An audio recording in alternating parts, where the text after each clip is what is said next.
జిల్లా మాచర్ల నియోజకవర్గంలో YCP TDP వర్గాల మధ్య వివాదం చోటు చేసుకుంది. రెంటాల గ్రామంలో టీడీపీ ఏజెంట్ పై వైసీపీ నేతలు దాడి చేశారు. ఈ దాడిలో నలుగురికి తీవ్ర గాయాలయ్యాయి. చేరెడ్డి మంజుల, చేరెడ్డి రఘురామయ్యరెడ్డి, చేరెడ్డి గోపాల్ రెడ్డి, గొంతు నాగమల్లేశ్వర్ రెడ్డి అనే నలుగురు ఏజెంట్లకు తలలు పగిలాయి.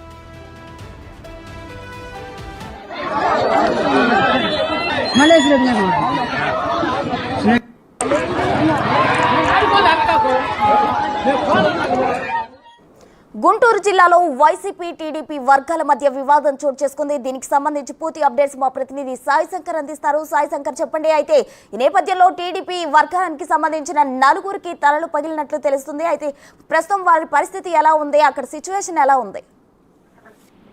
ప్రధానంగా పల్నాడు జిల్లా మాచర్ల నియోజకవర్గంలో ఉన్నటువంటి రెంటచింతల మండలం రెంటాల గ్రామంలో ఉదయం సమయంలో టీడీపీ వైసీపీ మధ్య ఘర్షణ చోటు చేసుకోవడం జరిగింది. ఈ నేపథ్యంలో వైసీపీకి సంబంధించినటువంటి కొంతమంది కార్యకర్తలు, టీడీపీకి సంబంధించిన ఇద్దరు ఏజెంట్లు, అదేవిధంగా మరో ఇద్దరు టీడీపీ నేతలపైన దాడి చేసినట్లు కూడా తెలుస్తుంది. ఇందులో తీవ్రంగా ఒక మహిళ, అదేవిధంగా ఒక పురుషుడు కూడా గాయపడినటువంటి పరిస్థితి ఉంది. మహిళకి తలపైన తీవ్రమైనటువంటి గాయమైనటువంటి నేపథ్యంలో వాళ్ళిద్దరిని కూడా ప్రాథమిక చికిత్స కోసం కూడా దగ్గరలో ఉన్నటువంటి మాచర్ల హాస్పిటల్ కూడా తరలిస్తున్నట్లు కూడా తెలిసినటువంటి పరిస్థితి ఉంది. అయితే దీనికి సంబంధించి టీడీపీ కూడా తీవ్రమైనటువంటి ఆరోపణలు చేస్తుంది. కావాలని చెప్పి ఏజెంట్ల పైన దాడులు చేసి పోలింగ్ బూతుల్లో ఏజెంట్లను రానియకుండా టీడీపీ వాళ్ళని అడ్డుకునేటటువంటి ప్రయత్నం వైసీపీ శ్రేణులు చేస్తున్నారు అనే విధంగా కూడా టీడీపీ శ్రేణులు అయితే ఆరోపిస్తున్నటువంటి పరిస్థితి ఉంది. అయితే వైసీపీ నేతలు కూడా తమ నేతల పైన కూడా దాడి జరిగింది అనే విధంగా కూడా వాళ్ళైతే చెప్తున్నటువంటి పరిస్థితి ఉంది.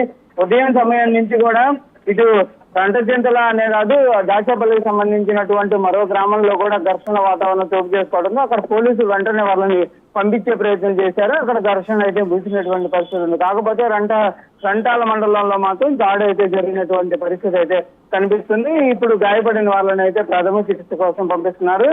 144 సెక్షన్ అమల్లో ఉంది. దాంతో పాటు కేంద్ర బలగాలు కూడా ఈ మాచర్ల నియోజకవర్గంలో మోహరించున్నారు. అయినప్పటికీ కూడా ఈ ఘర్షణలు అనేది చోటు చేసుకుంటున్నటువంటి పరిస్థితి పైన కూడా పోలీసులు అయితే నిఘా పెంచేటటువంటి అవకాశం ఉన్నట్లు తెలుస్తుంది. ప్రత్యేకమైనటువంటి వెబ్కాస్టింగ్ ద్వారా కూడా ఇదంతా కూడా రికార్డు చేస్తున్నటువంటి పరిస్థితులు అయినప్పటికీ కూడా ఈ దాడులు, ఫ్యాషన్ అనేది కొనసాగుతున్నటువంటి పరిస్థితి అయితే ప్రస్తుతం పల్నాడు జిల్లాలో కొనసాగుతున్నటువంటి పరిస్థితి ఉంది. ప్రస్తుతం right Sai Shankar, thank you.